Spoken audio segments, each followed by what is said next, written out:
Hello students, welcome back to Vandana's tutorial. आज हम करेंगे Marathi Akshar Bharati workbook standard 9 poem 2 part आ संत कृपा झाली के क्वेश्चन आंसर्स।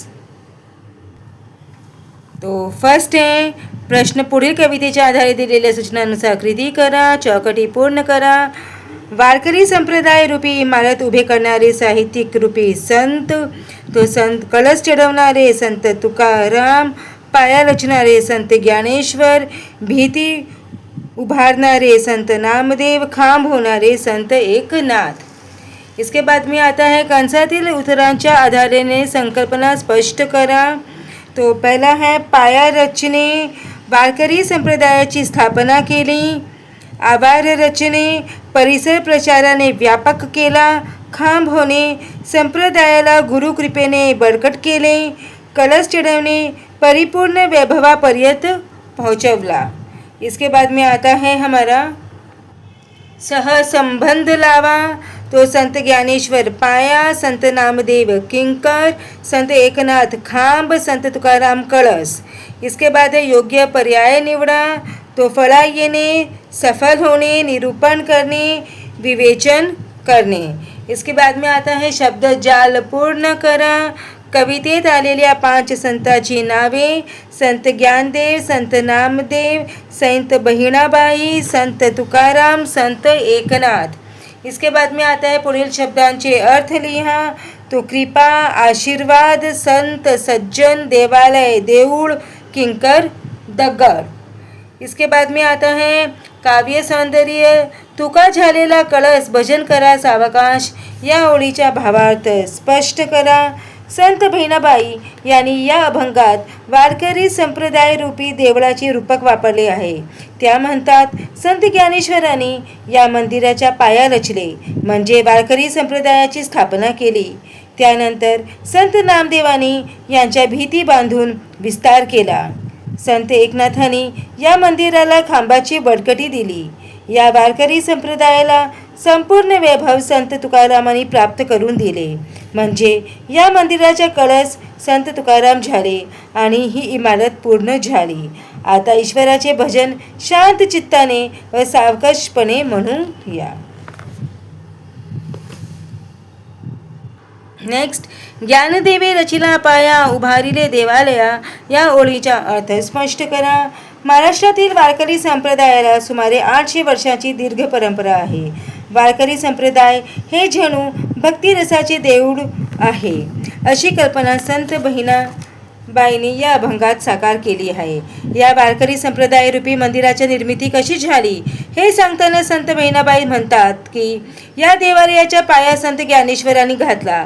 पाया मजबूत असेल तर त्यावर इमारत उभी राहते। संत ज्ञानदेवांनी या देवळाचा पाया रचला आणि या देवालयाची उभारणी केली, म्हणजे संत ज्ञानेश्वरांनी वारकरी संप्रदायाची स्थापना केली, असे अंत संत बहिणाबाईंना या चरणातून सुचवायचे आहे।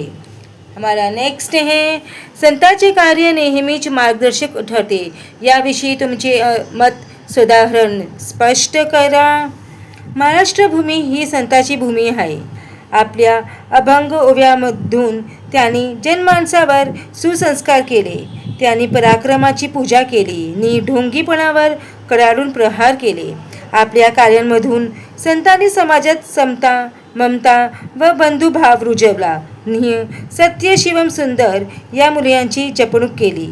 जे खणाची व्यंकटी सांडो, त्या सत्कर्मी रती वाढो, असे संत ज्ञानेश्वर माऊलींनी पसायदान मागितले। तर जे का रंजले गाजले, त्यासी म्हणे जो आपुले, तोची साधू ओळखावा, देव तेथीची जाणावा, अशा सदाचाराची शिकवण संत तुकाराम महाराजांनी समाजाला दिली। यत्न तोची देव जाणावा, असा संदेश देऊन समर्थ रामदासांनी आम्हाला प्रयत्नवादी बनवले। अशा प्रकारे संतांचे कार्य नेहमीच समाजाला मार्गदर्शक ठरले आहे। इसके बाद आता है कृती पत्रिकेतील प्रश्न। कविता संतवाणी संत कृपा। तो उत्तर है संत कृपा झाली। प्रस्तुत कवितेचे कवी कवयित्री संत बहिणाबाई। प्रस्तुत कवितेचा विषय वारकरी संप्रदायाच्या इमारत उभारणीमध्ये संतांच्या कामगिरीचे वर्णन केले आहे। प्रस्तुत कवितेतील 2 ओळीचा सरळ अर्थ. संत कृपा झाली इमारत फळा आली. वारकरी संप्रदायाची उभारणी कशी झाली हे सांगताना संत बहिणाबाई म्हणतात, संताची कृपा झाल्यामुळे वारकरी संप्रदायाच्या मंदिराची इमारत पूर्ण झाली. प्रस्तुत कवितेतून मिळणारा संदेश. वारकरी संप्रदायाच्या उभारणीमध्ये संतांच्या मोलाचा वाटा आहे. या इमारतीची जपणूक करण्याची जबाबदारी मराठी जनतेवर आहे. कविता आवडण्याची व न आवडण्याची कारणे. प्रस्तुत अभंगाची रचना साधी सुलभ आहे.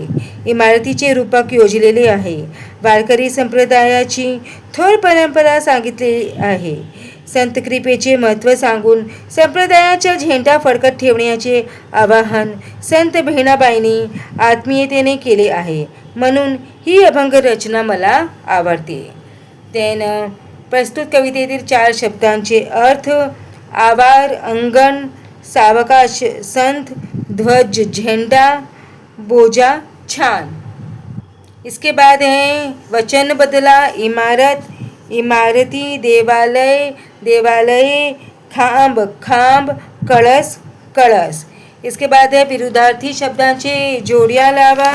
तो कृपा है, अवकृपा, सावकाश, जलद, पाया, माथा, सज्जन, दुर्जन. नेक्स्ट है लिंग ओळखा.